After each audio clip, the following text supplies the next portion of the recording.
3, which features our national champion, Kelly Moran. The crowd just loves this guy. Actually, they call him the miracle worker. Well, you're kind of like a gunfighter in the Old West when you come into Costa Mesa wearing this number, the big number 1. Everybody's going to take a shot at you. And Kelly Moran, you know that's true tonight. Yeah, it's true, but it's opening night. We're just here really, I think, to give the fans a good show and try to get the pace going for the Spring Classic, you know. But hell, being here tonight, it just really sets everybody on fire, you know. One particular rider that would like to beat you, he was the only one that got ahead of you at the national championship, is Bobby Schwartz, of course. Yeah, Bobby, whenever we race, it's always a pretty good rivalry, you know. We're not jealous of each other or anything like that, but it's pretty nice when you can be out there doing about 60 rubbing elbows with somebody and you can trust them fully, whereas compared to trying to pass somebody and you don't know what they're going to do. Bobby's been heard to say that he's a better starter than you are. Bobby's better at starting, but I'm better at coming from the back. You know, that's one thing about Kelly. He always speaks his mind. And there he is back on the 50-yard line where he's alongside number 2, Alan Crazy Christian. This is a pair of riders in front of them on row number 3, the 40-yard line, number 21, Sterling Kogar, and number 10, Rick Miller. All by himself in row 2 is John Foster, and up against the tapes, number 15, Randy Blevins. Smoke coming out of the pipe. The tape gate flies, and we've got to start, Bruce. Now, there's nothing to worry about when you see a little bit of that smoke, Steve. All it is the bikes are running a little rich from rolling up to the line. Well, number 15, Randy Blevins, started in front, and he stays in front. But look at the back of the pack. Here comes number 1, Kelly Moran. He started in another 6. Down goes Rico, down goes Alan Christian, picking his way through a battlefield with Kelly Moran.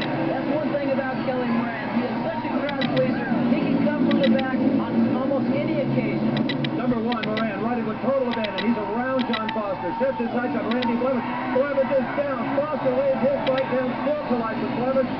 And for Kelly Moran, the red flag is out. It could cost him all of that, Bruce. You can see this man, number 15, Randy Blevins, oversliding a little bit coming out of the corner. His left leg is completely behind him, which he has no control whatsoever. Number 27, John Foster, lays his motorcycle down to avoid hitting Randy Blevins, which is an unfortunate situation for Kelly Moran because they have to go back to their original starting positions, which brings in this man here, number 32, Paul Orlandi, a reserve rider replacing number 15, Randy Blevins, for causing the restart. In the meantime, let's go to Steve Evans. I'm going to show you a brand of shoe here that you won't find at Gucci's on Rodeo Drive in Beverly Hills. This is a steel shoe that the riders wear on their left boot. And you'll notice that they use that left leg really as a rudder, and it is in constant contact with the surface. Now, obviously, a regular boot, no matter how thick it might be made of leather, is going to transfer heat to the driver's bare feet. In this particular case, this shoe is made by a guy named Ken Maley. They call him the Shoe Man. He's been doing it for a long time. And if you're looking for one of these, they don't come in pairs. You can have the left only, size 9.5, for $85. Well, Steve, there's nothing inexpensive about this sport, which brings us back to the restart of event number 3. And the crowd really didn't want this restart, Bruce. They liked things the way they were with Kelly Moran in front. Now it's Paul Orlandi, the reserve rider, sweeping down at his rear, number 1. At the back of the pack is Kelly Moran in the blue helmet, number 1. Moran trying Alan Christian on the inside. The national champion, Kelly Moran's got to get around Alan Christian somehow.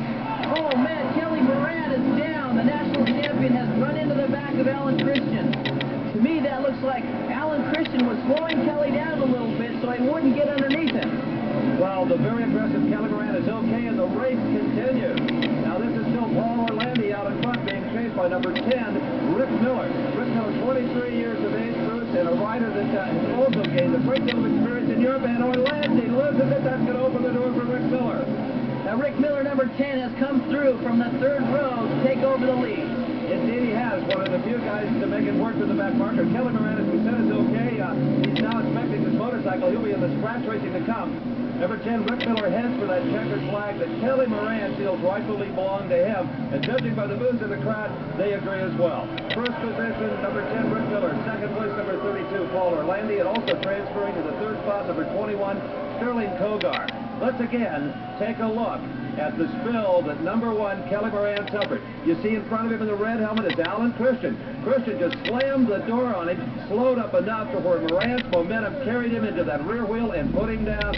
He's okay. The bike coming after him there for a moment, but finally skitters away. Bruce is with Kelly Moran. Kelly, you crashed in this rerun of this last race. What happened, actually? How did you crash? Well, when I heard Alan's bike at the line, it sounded like it was missing a bit. So a couple of times coming out of the corners, I heard it missing. That's why I pulled up level with him.